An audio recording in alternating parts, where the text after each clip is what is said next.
I want to tell you about our 6-day trip on the Oregon Outback. We biked 360 miles from the bottom of Oregon all the way to the top, and bike packing is way more fun than backpacking. I'm going to tell you how we packed for our self-supported 6 days of biking with 14,000 feet of elevation, plus how our bodies felt during the trip. What is going on here? Don't drink and drive. What are you doing? And one important lesson from what went wrong. What do you feel like you need? I think I need my sleeping pad. Come on. I dropped somewhere behind us. The trip was way more fun than I expected, and unlike backpacking, where downhill can be just as tough as the uphill, we got just to cruise down bumpy gravel roads basically every day, some part of every day. The route itself is 75% unpaved, which meant some jolting bumps until on day 2 we realized it'd be way better with less air pressure. So after I dropped my tire pressure to 30 psi, everything got way smoother.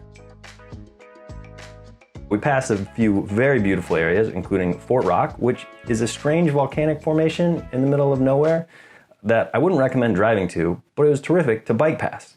And my favorite section was on day 4 as we dropped down to the Pineville Reservoir and then followed the windy road next to the Crooked River, which is very famous for anglers, a lot of them in there searching for trout. The road down and into Pineville was mostly paved, which makes biking way faster and a lot smoother.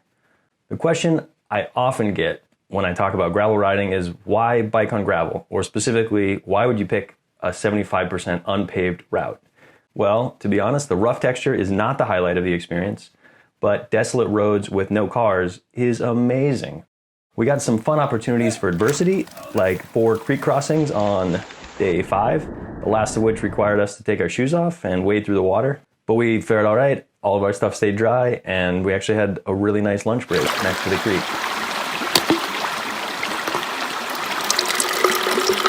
This is the food that we brought, which was a lot of dehydrated meals, also some tasty bites. I had a lot of fig bars, peanut butter and jelly was a big staple, and the peanut butter filled pretzels were delicious. Primal jerky.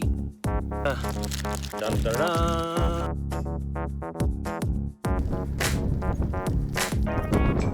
2 chips.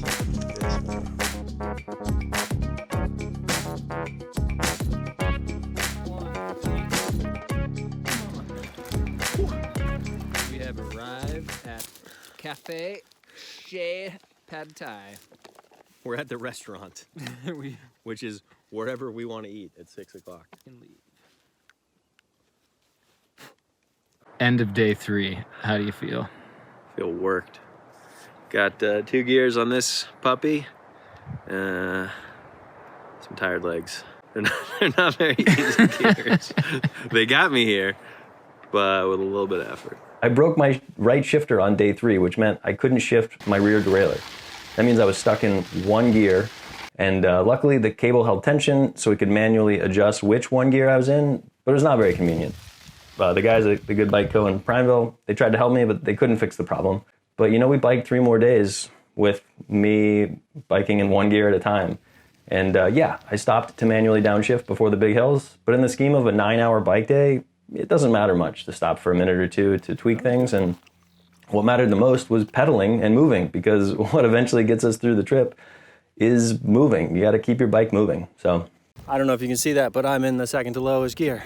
Jono's a total genius because he asked me if we were bringing chairs. And I said, why would you ever do that? And I'm never going on another bike trip without a chair. So I know you're busy, but could you give us a rundown of your misfortunes so far as of day 3? Well, earlier in the trip when my sleeping pad fell off my bike, and I probably could have gotten it pretty quickly, except some guy going the other way picked it up, and so I had to chase him down to get my sleeping pad back, adding 6 miles to our ride. I broke my shifter, so I've only got two gears, and I got a flat tire today. I think that sums it up. What I'm doing here is collecting pine needles so that I can sleep on them because my sleeping pad is deflating. 6 days. Basically anything that goes wrong, we can handle. Basically anything that goes wrong for Jono, I'm gonna be just fine. All right, cut, we're done. We're done here. All right.